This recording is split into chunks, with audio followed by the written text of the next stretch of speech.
this is exciting. This is a really exciting point of the build, dude.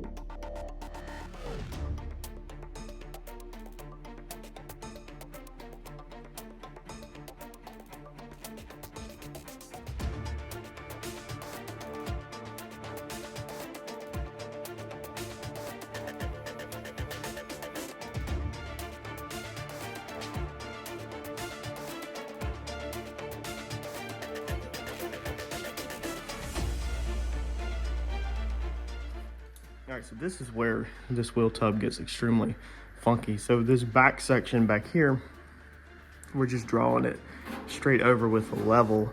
And then the front section, we're gonna have to transition into a different arch because of the way everything is laid out. So back section goes straight over all the way up to about the top center, all right?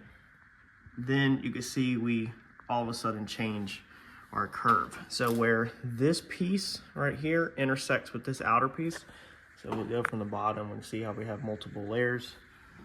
All right, our interior panel, how it rolls.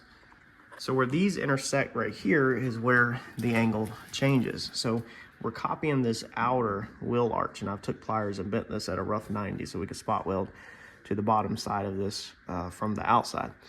But this is going to follow this because we need this curve. The tire touches about right in here. I think it's the highest point. So we're following this curve here, and then we're switching it up. And then when we get to here, we're going to change, and there's going to be no more tubs. The tub's going to go back to here, and then it's going to go straight down. It's not going to be your traditional curve tub because then we lose trunk space, and then we can't get to our mount if we were to follow the tire curve, which the tire's in here. I guess actually you could do that, but because of the C-notch, we need all this boxed in, and it's just not going to work. This is not your traditional tub in my opinion. This is going to turn from box to this curve and this curve. It's going to be different. So over to here, and then right here is where it completely changes. And now this curve, we're copying off of this curve right here, not this. So that's where it's going to switch. And when you look beside the seat from halfway forward, it's going to look like a traditional tub because we are going off of this piece right here. We didn't want to do this over because if this went straight over, that would have put us way up into here, about right here where this piece is at right here. And we have a seat bottom that goes in here along with the seat bolt and everything. So we would have wasted this far forward, you know, that much. We would have wasted that much real estate that would have just been wheel tub, and we don't need wheel tub. We need this tub as tight as we can get it to the tire around the seat area because it's got to be tight so we don't lose real estate. The wheel never goes forward. It always goes backwards when you lift the vehicle up.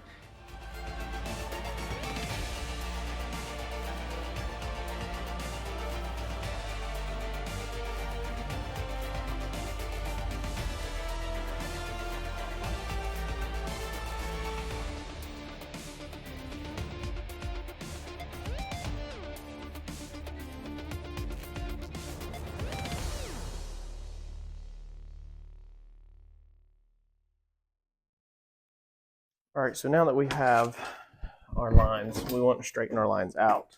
So me personally, I don't want to cut on that. This line, I don't know if you can tell, but it's a little wavy. That's because this is following the metal that's inside the car. But all this metal that's inside the car is just like this. It can be easily moved around. So we're just going to eyeball it, and we're just going to take the average of the line. Look how bad that is. Hope the camera picks that up. So we're going to go from the end to this end, and we're going to straighten out the center. All right, because if you were welding it, you want it straight anyway. And again, I know that this is just a flimsy top piece. Okay, so there's our new line versus our old line. We're going to do the same thing back here, because again, this is just a flimsy piece. We're going to go from the end to the center. And you might ask yourself, well, why didn't you just mark that and mark that? Well, it's because we want to study what is going on and make sure. I mean, you want to think that this is a straight line, and then you get it up here on the table, and it's actually like this. Because if it's like this, you need to cut it like this. Like that's what it is in the car. Sometimes it can be deceiving. So it's better to not even chance it, man. I can tell that this is just the distortion in the metal, the way it's waved. It's got a little bit of pressure to it, I guess you can say, and that's why there's a wrinkle in there. So it intersects here, here, and here on the same plane. Really, it would, if you wanted to make this metal perfectly straight, I think you'd have to, let's see here, shrink it in here and shrink it in this curve, or something. Anyway, we're not doing it. We're just, we're going to weld it straight. So this one is a lot straighter back here, this area. But again, we can now see that it should be straight. So we're going to re-straighten out our line. On this right here, I went ahead and did that at 90 off of this line a second ago before I grabbed the camera. So this is our inner side. This is going to be the outer. All right. So stuff like this right here, we have to copy precisely. So this one pretty much needs to be precise. This is where, or no, this is our inner. Yeah, the other one is the outer. I hope I got this right. So flange means we're going to bend it, meaning 3/4 of an inch.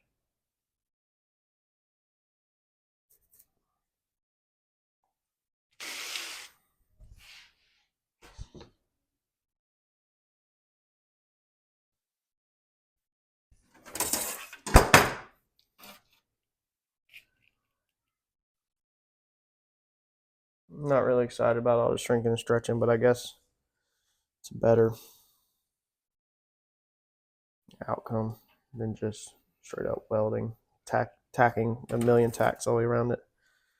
So we'll break that to a flange.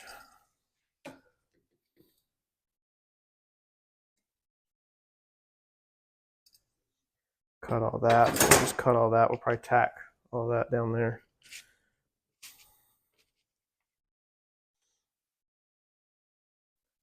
Spot welds. Flip this over. There's going to be spot welds on the body side.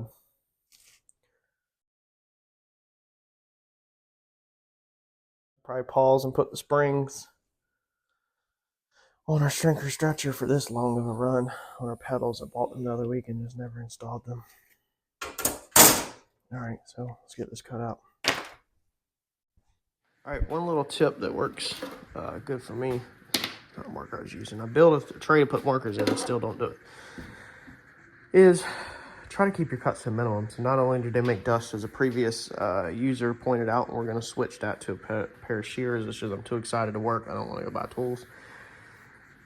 Find your longest run that you can put to an existing straight edge and do it. So we can't put this to an existing straight edge because this will overhang past it. So this is going to be our longest run. That's a pretty long cut right there. That's half of the material. So we got to cut all these anyway. So it's either put this one to the outer edge or put this one to the outer edge. So this one's longer than this one. This goes to the outer edge. That's how I do it. That way you're cutting as little as possible. If you did it the other way, then you wouldn't be cutting this, but you'd be cutting all the rest of it. So it's less cut by putting that to the outer edge. And then we'd trace it out, cut it, and bend it up. Sometimes I also, on these long runs, if I know that I'm trying for a straight line like this right here, I know I'm trying for a straight line. So I'll trace the edge of the corners like this, and then I'll redraw my lines. That way, if I was curvy in the drawing, I can hopefully straighten them back out again right now when I do it. Just a little tip.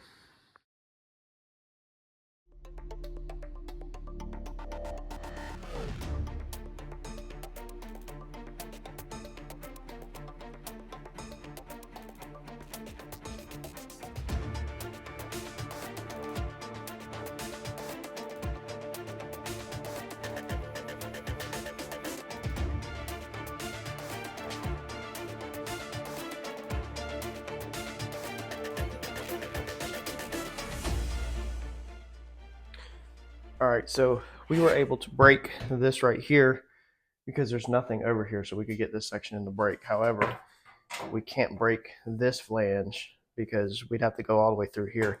This doesn't need to get broke. This is just spot welds, but we need to bend the flange here. So this thing goes in the car. Let's see here. It goes like this. So we need to bend the flange over that way. Right? Let's see here. Let's make sure. Goes in the car like that. No, we need to bend the flange this way. So let's flip this over. It's marked 3/4.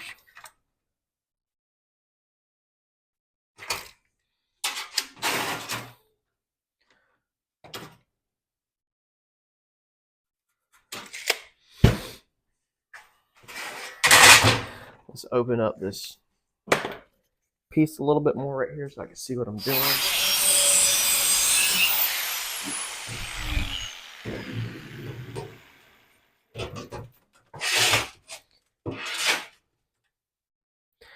And now we're going to clamp this bad boy to the table.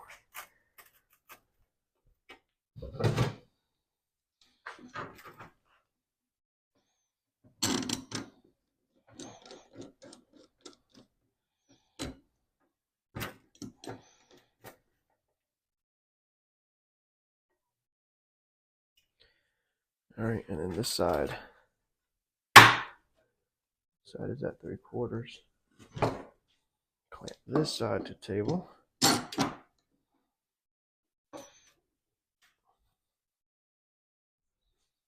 Try to put one more in the center just to help hold it while it's bending. Get our body hammer. We're going to see if we can do a bend just with a hammer.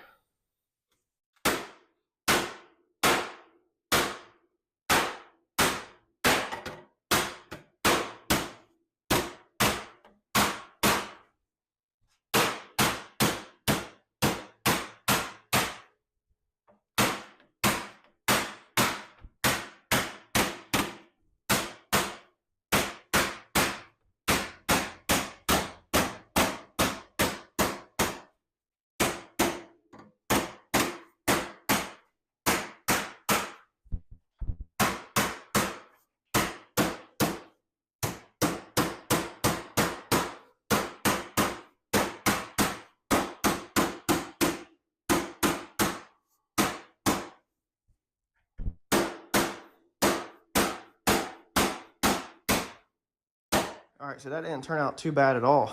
I wish I wouldn't have hit it here. I was just like, oh, let's sharpen this edge up, and then I hit it there, and I was like, oh, why did I do that? Because that looks nice, that roll right there. But leave it to me. It's all interior pieces that don't really get super seen when the car's finished at all, so we're fine. But if you're wondering how to do this yourself at your house, if you don't have a bender, so it's just a piece of corner iron. It's the same piece of corner iron that we use for everything else. If you're building a car, you need to go get some of these. Let's see here, this is probably 5 foot. I think this is 2 5-foot pieces. Same piece we used for there. We also used it on the bottom of the frame rail to do the rockers. We used it for straight edges on the back when we built back there and we had to go backwards. Go get you a stick, 10-foot corner iron, about, what is this, 2x2? This is very important. 2x2, cut it down, 2 5-foot sticks, keep it in your garage, because you're gonna need this guy a lot for your build. I think that turned out pretty good. Now I guess let's go to try to shrink and stretch this. One's gotta be stretched, one's gotta be shrunk. See here, this has to be stretched, that has to be shrunk, I'm pretty sure. Yeah, so let's try to do it and get that curve. This is what I'm not looking forward to.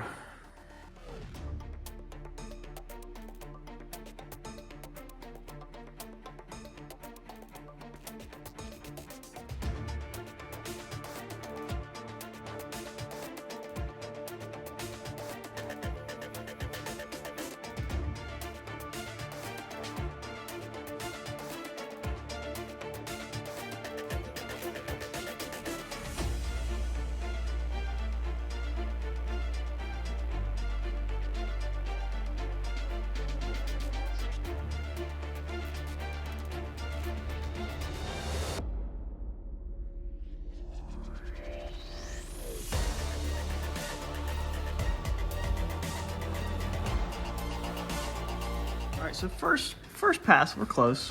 We're in there, but we're not there, but we're close.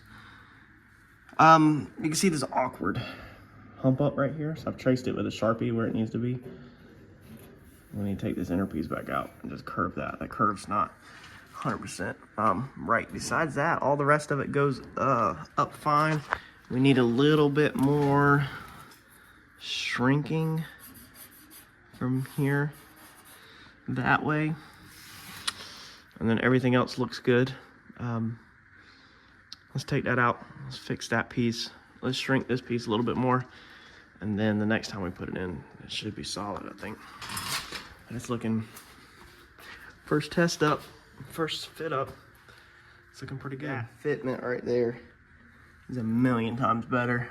I'm happy with that. We're gonna have to box in this stuff where it transitions. This will just get pulled up whenever it goes together. However, I wanna make sure this intersection is better. This intersection is near impossible to just make right. So what we're gonna do is we're gonna take it and we're just gonna cheat. And we're just gonna trace it like this, okay?